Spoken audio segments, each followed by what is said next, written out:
Depuis le 2 novembre, sur toutes les chaînes du monde entier, t'es obligé de te taper les films de Noël. J'ai zappé toutes les chaînes pendant un mois. Y'a que ça. Sur les chaînes francophones, ben c'est des films de Noël mais doublés avec des voix de merde. Sur les chaînes anglophones, ben je comprends que dalle. Et sur les chaînes flamophones ou hollandaises, ben c'est des tout le temps, on dirait qu'ils s'aiment en se crachant dessus. Ah oui alors, les titres. Un Noël de princesse, un merveilleux Noël, un Noël de conte de fées. Ah ouais, c'est toujours des titres très recherchés, hein. Et en plus, c'est à chaque fois la même histoire. Mais on sait dès le début que la libraire et l'écrivain, ils vont se marier, ils vont être heureux et avoir plein d'enfants. Mais on sait déjà qu'à la fin, ils vont s'embrasser ou ralentir avec la neige qui tombe sur ses beaux cheveux bouclés et qu'elle va rire aux éclats comme une biesse. Et le mec, il est toujours beau comme un dieu. Il est gentleman comme à l'époque d'avant, mais il est sensible comme à l'époque de maintenant. Il écoute tous ses problèmes, il lui achète des fleurs et des chocolats et il la trompera jamais.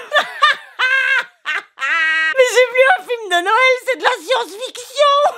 Mais moi, pour que j'y croie, il faut que ça ait l'air un peu vrai, je sais pas moi. La vie, c'est pas de la guimauve où tout est parfait et tout est rose tout le temps. Ben moi, quand la neige tombe sur mes cheveux, ben on dirait un mouton qui a la lèpre. Moi, quand je tombe au début amoureuse d'un gars, ben au début, il a l'air bien, et en fait, ben il est alcoolique, il vend de la drogue et il tue des chats.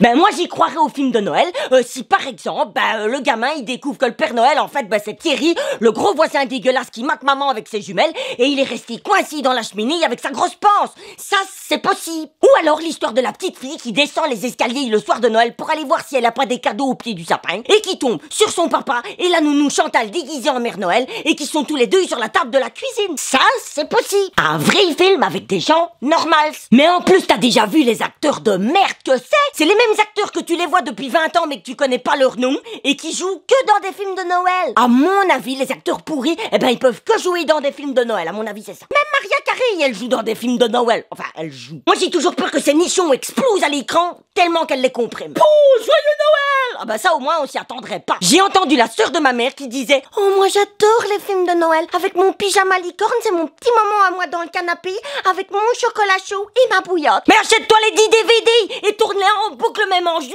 si ça te chante. Et laisse-nous regarder ce qu'on veut. Brrr, les gens comme ça. Si toi aussi t'en as ras la casquette, ras le bonnet de tous ces films de Noël à la noix, ben partage cette vidéo. Le gamin découvre que le Père Noël en fait c'est Thierry. Ma boucle d'oreille. Je vais jamais y arriver hein. Et sur les chaînes flamophone. Flamophone. Et pas là.